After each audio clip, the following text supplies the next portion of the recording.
Let's start with an example today. Let's say that you are going to a showroom to buy a car. Now, what are the things the salesman is likely to tell you at first?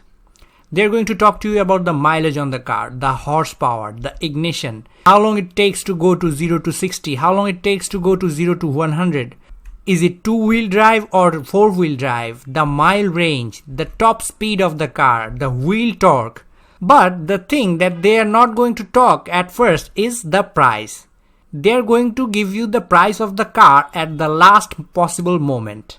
By doing this, they are actually trying to take advantage of you by using anchoring bias. Anchoring bias means the first information in your mind will have more weight than following informations. It does not always have to be the first information in your mind. Pre-existing information can also have more weight than newer information presented to you. So when the salesperson is bombarding you with information about the car, they are hoping that you don't think too much about the price. The same thing happens when giving out information about a smartphone. They will tell you about every single feature about the smartphone before the price. Now you know why they actually do that. Stick to the end of the video to find out how to actually beat this bias. Before I continue this video, I'd like to ask you to share this video with anyone that might find it interesting or helpful. And also subscribe to this channel if you want more informational videos in the future.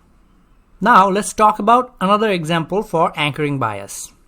A different way anchoring bias can have an effect on you is while you are shopping for something. Well, if you are shopping for a new shirt and the first shirt you come across the store costs $1,200 and the second one you find is only $200, you are going to think that $200 is a great price for the shirt. But the problem is, when you really think about it, $200 for a single shirt is actually very expensive. But the first set anchor here is $1,200.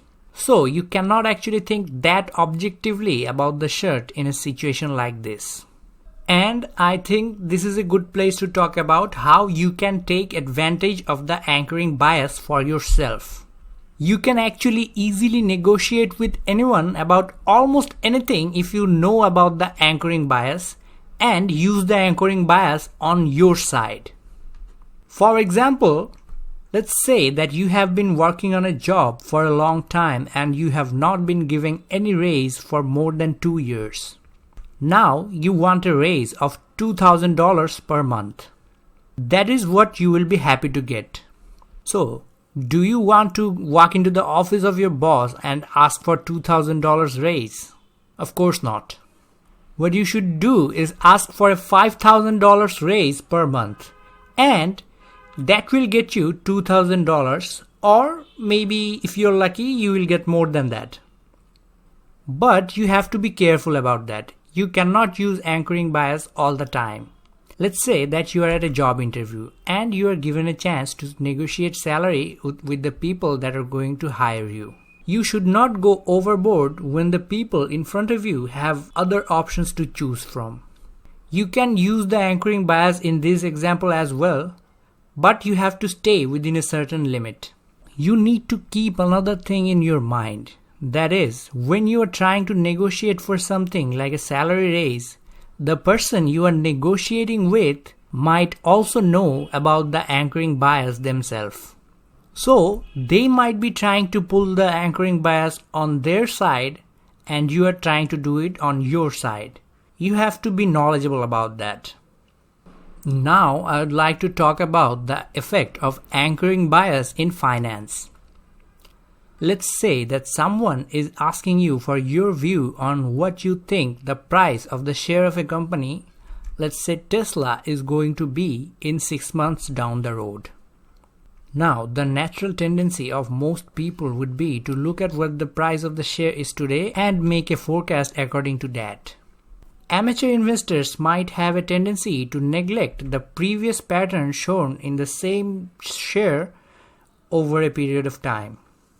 People also sometimes neglect the fact about whether the stock is currently going on a bull run or a bear run. And sometimes the anchor is set as the price that you have bought a particular share. You might be a little bit reluctant to see it otherwise. The concept of undervaluation and overvaluation goes out of the window at that stage. So, the main idea of anchoring bias is that you have a psychological benchmark set in your mind about something, and it is completely irrational. It means an anchor is actually set in a space, and it is very hard to move that anchor from left or right. Now let's talk about how to actually break this bias. First and foremost, I have said this before on my other videos about cognitive biases. That is, the best way of getting rid of a bias is actually knowing about the bias. The knowledge of the bias itself is going to prevent you from making the mistake. So in the first example, I talked about going to a showroom to buy a car. How you can break the anchoring bias in that example would be to do a little bit of research on the cars that you are interested in and the average prices of the cars that you might be interested in buying. Same thing would go with buying a smartphone. Prior research is going to help you ward off the bombardment of that initial information. Even if the salesperson is trying to bombard you with initial information, you already have a research and the anchoring bias is not going to work on you. Another thing you can do is to significantly delay the time to decide on something if it is not urgent. Deciding later about something can help significantly to rid of the bias that are installed in your brain. The last one is a little bit harder. It is just the practice of dropping your anchor altogether. The tricky thing is that you need to know that this anchor exists in the first place. Once you know that, you can drop the anchor. There can be more examples on anchoring bias, but I hope you understand what anchoring bias is from the examples given in this video. And next time, if someone tries to take advantage of you with the use of anchoring bias, you would know how to defeat that. And do not forget to subscribe to this channel if you enjoyed the content and want to get notified about future uploads. It will encourage me a lot to keep making these videos. And for the bonus part, I would like to say that Spanish for let's go is vámonos. And Spanish for let's go out is salgamos. And Spanish for get out can be either salir or vete. And Spanish for escape is actually escapar. I doubt if enough people are watching up until the bonus content. That is why I actually started putting the timestamps in the comments. And now that would be the official end of this video. Thank you all for watching.